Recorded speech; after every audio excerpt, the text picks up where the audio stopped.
its curse.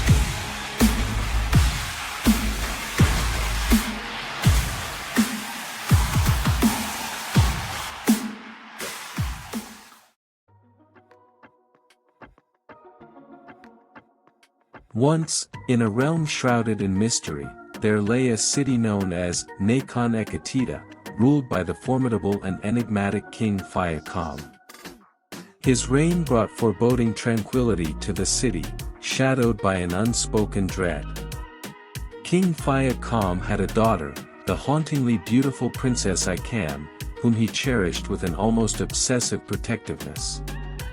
To shield her from unseen terrors, he constructed a 7-tiered palace, a labyrinthine fortress where she dwelt, guarded night and day by vigilant maidservants.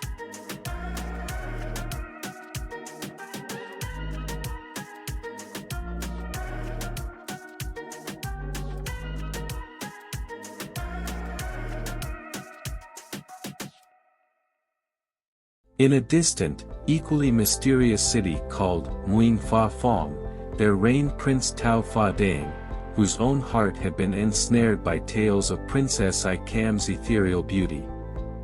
Driven by a dark yearning, Prince Tao Fa Dang disguised himself as a wandering merchant and ventured to Nikon Etia. There, he bribed the maidservants to deliver his gifts to Princess Ikam. Bound by a sinister fate from past lives, the souls of Princess Ikam and Prince Tao Fa Dang were irresistibly drawn together, their passion igniting a forbidden and otherworldly love.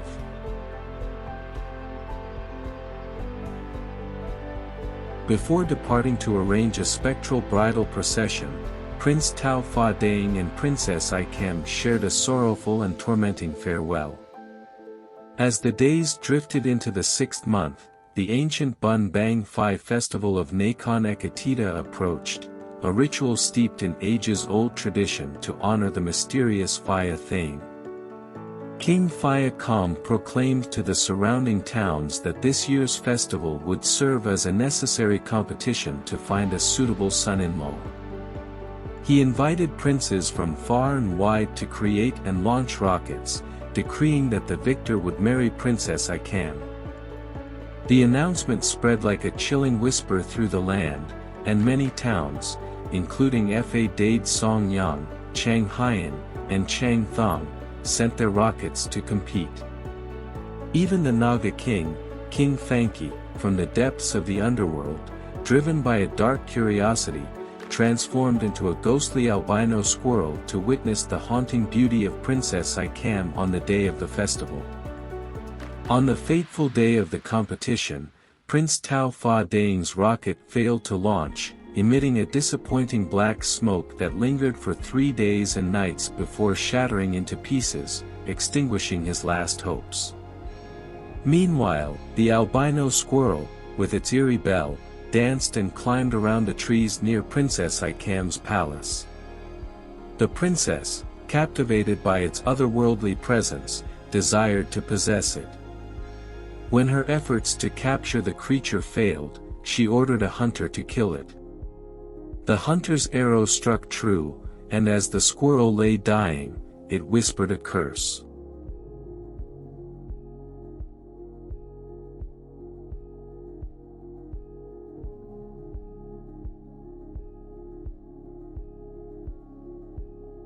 May my flesh fill 8,000 carts, and may the people of this city never consume it all.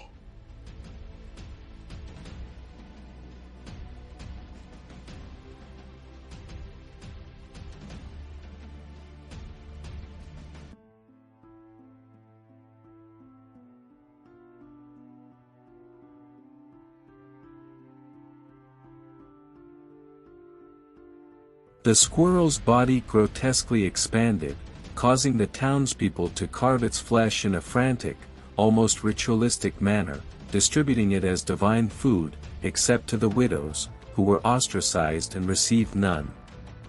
The Nagas of the underworld, upon learning of King Fanki's death and the consumption of his cursed flesh, were consumed by a vengeful rage. That night, As the people of Nikon Etia slept, a dreadful storm arose. The sky was torn apart by relentless lightning, and the ground began to crumble and sink. Amidst the chaos, thousands of Nagas emerged, their wrathful screeches piercing the air as they dragged the city of Nikon Etia into the abyss, sparing only 3 to 4 isolated islets inhabited by the widows who had not partaken in the cursed feast.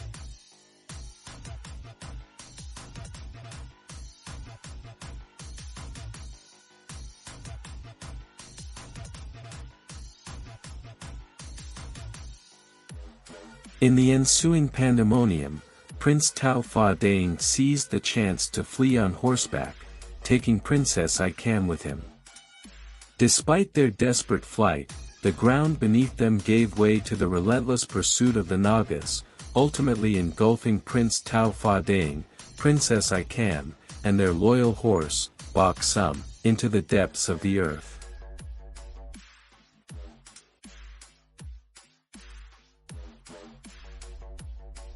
By dawn, the once glorious city of Nikon Etia had vanished without a trace, leaving behind only a vast, eerie expanse of water. The echoes of its former splendor were swallowed by the underworld, with every life in Nikon Etia consumed by the vengeful Nagas, except for the widows marooned on the remaining isolated islets. This haunted expanse of water eventually became known as Nong Han Luang, a place where shadows linger and whispers of the past haunt the winds, as it stands ominously in the present day.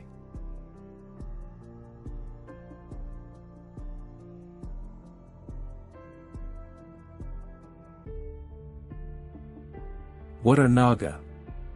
The Naga, a creature deeply rooted in Buddhist and Hindu legends, emerges from the ancient myths of Southeast Asia as a fearsome, enigmatic entity. Traditionally depicted as a colossal serpent with the ability to shape-shift into a human form, the Naga straddles the line between the divine and the monstrous. Its presence and lore is both revered and dreaded, a symbol of both protection and terror.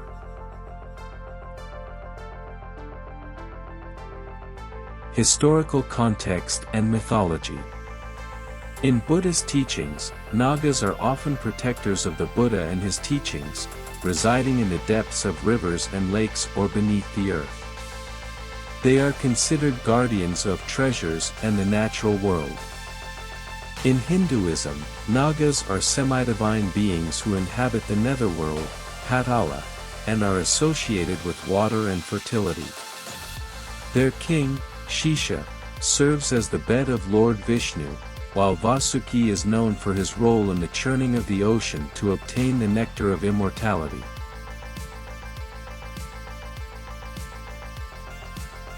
Description of Nagas. In the dim recesses of ancient jungles and the murky depths of forgotten lakes, the Naga lurks. Its serpentine body, covered in iridescent scales, shimmers with a sickly, ethereal glow under the pale moonlight.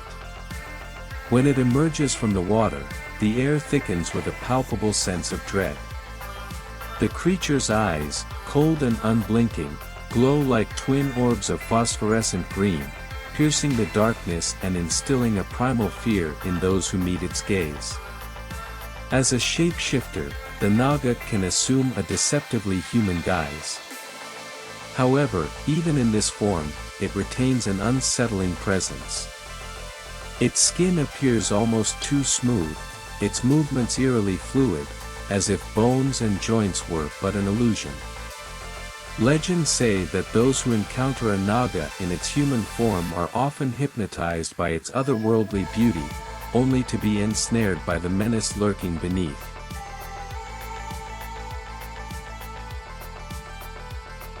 Eyewitness accounts and legends. Throughout history, there have been countless tales and purported sightings of Nagas that send shivers down the spine. Fishermen whisper of enormous serpents seen coiling beneath the water's surface, disappearing with a sudden, unsettling swiftness. Villagers recount encounters with strangers whose eyes seemed to glow in the dark, who vanished without a trace, leaving behind a trail of inexplicable wetness and a lingering, cold humidity. One particularly chilling legend speaks of a village near a sacred river. The villagers spoke of a woman of unparalleled beauty who would visit their temple at dusk. Her visits coincided with an unusual number of disappearances. Those who tried to follow her would never return, and it was said that the last sound they heard was the soft, hypnotic hiss of a serpent. The Naga, steeped in both religious reverence and bone-chilling horror, embodies the duality of the divine and the demonic. It serves as a guardian of sacred places and a harbinger of doom, a creature whose very existence blurs the line between myth and reality. Whether viewed as a protector or a predator, the Naga's presence in the folklore of Southeast Asia continues to inspire both awe and terror, a reminder of the ancient, unfathomable forces that dwell just beyond the edge of human understanding.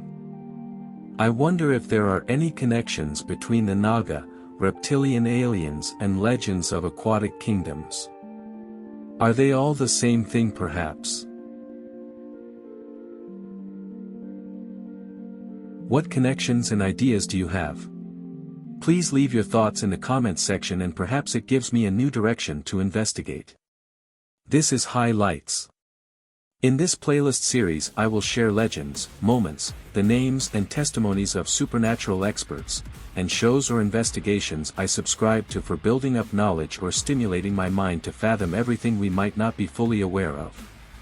I subscribe to a DCW or a Divine Council worldview, and if you don't know what that is, I suggest investigating the work of Dr. Michael S. Heiser. Thanks for watching. Please don't forget to like and subscribe to help me out and check around later for new content, and if you feel so inclined, please support me on other platforms where I live stream and build projects like Rumble, YouTube, Twitch and Streamlabs. X, also formerly known as Twitter, is where I'm most active at this time. Here you can find links to other helpful resources and the ability to bless and support my efforts via a tipping link. I hope you liked today's dive and learned something. Until next time.